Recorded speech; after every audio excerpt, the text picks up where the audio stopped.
Amen. Praise the Lord. Hallelujah. Ang pinakamataas sa pagpupuri, paglulahati at pagdadakil at pagsamba ay tanging sa ating pinakamamahal na Panginoong Hesus po lang. Praise the Lord. Hallelujah. At sa patuloy po nating pag-alala sa mga naiwang mabuting aral at turo ng ating beloved Pastor Will D. Almeda and beloved Assistant Pastor Lina C. Almeda. Praise the Lord. Hallelujah. At sa ating pong lahat na narito, mga minamahal. Hallelujah. Praise the Lord.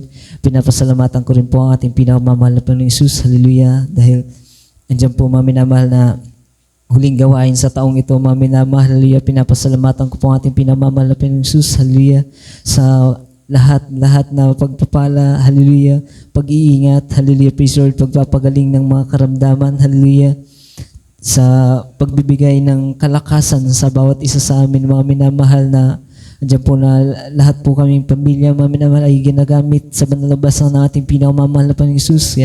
Labis-labis ko po yung pinapasalamatan sa ating pinakamamahal na Panginoong Hesus, na patuloy po tayong pinapatatag sa ngayong taon, mga minamahal, at hallelujah, sa mga taong darating ating ipanalangin, hallelujah, na patuloy po tayong panghawakan ng ating pinakamamahal na Panginoong Hesus hanggang po sa kanyang pagbabalik, hallelujah. Praise the Lord. Pinapasalamatan ko rin po ang ating pinakamamahal na Panginoong Hesus dahil sa ang taong ito, mga minamahal, ay hallelujah, praise the Lord, magtatapos na, ngunit andyan po na may iniwan pa po sa akin, hallelujah, praise the Lord, dahil kahapon po, mga minamahal, praise the Lord, nagtatali po kami dyan ng mga bakal, hallelujah. Andyan po, mga minamahal, na hallelujah, praise the Lord, sa hindi po inasang pangyayari, mga minamahal, hallelujah, nadulas po yung aking steel hook, mga minamahal, at tumama po dito sa may kilay ko, mga minamahal, hallelujah, praise the Lord. Andiyan po, mga minamahal, na praise the Lord, andiyan po na talagang namaga po yan, mga minamahal, na praise the Lord, at hanggang po sa nag-color violet na po yan, mga minamahal, na parang hallelujah, praise the Lord, sinuntok na po yan, mga minamahal, praise the Lord. Pinapasalamatan ko po yan sa ating pinamamahal na Panginoong Hesus dahil hindi po direkta doon sa aking mata, mga minamahal, tumama yung dulo ng steel hook, mga minamahal. Kaya pinapasalamatan ko po yan sa ating pinamamahal na Panginoong Hesus, hallelujah.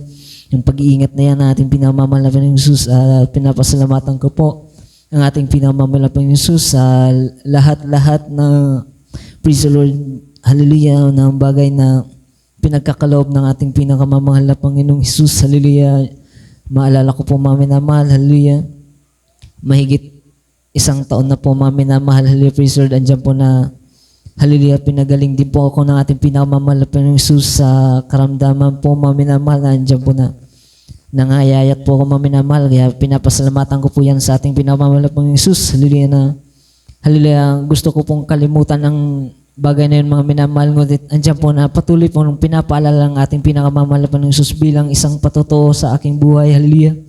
Kaya pinapasalamatan ko po yan ng lubos sa ating pinakamamahal na Panginoong Hesus, ang bagay po na yan na mga patotoo, hallelujah, praise the Lord, sa mga pag-iingat mula noon hanggang ngayon, mga minamahal, pinapasalamatan ko po ang ating pinakamamahal na Panginoong Hesus, hallelujah, dahil andyan po mga na 12 years na rin po akong ginagamit sa banal na basa ng ating pinakamamahal na Panginoong Hesus, hallelujah. Kaya pinapasalamatan ko po na, hallelujah, ang ating pinakamamahal na Panginoong Hesus, at aking dinadalain po, mga minamahal, na patuloy po akong panghawakan kami ng aking pamilya, tayong lahat, mga minamahal, na ating pinakamamahal na Panginoong Hesus hanggang sa kanyang pagbabalik, hallelujah, praise the Lord. Kaya ang lahat po ng kapurihan at pasalamatan itangin sa ating pinakamamahal na Panginoong Hesus, walang praise the Lord.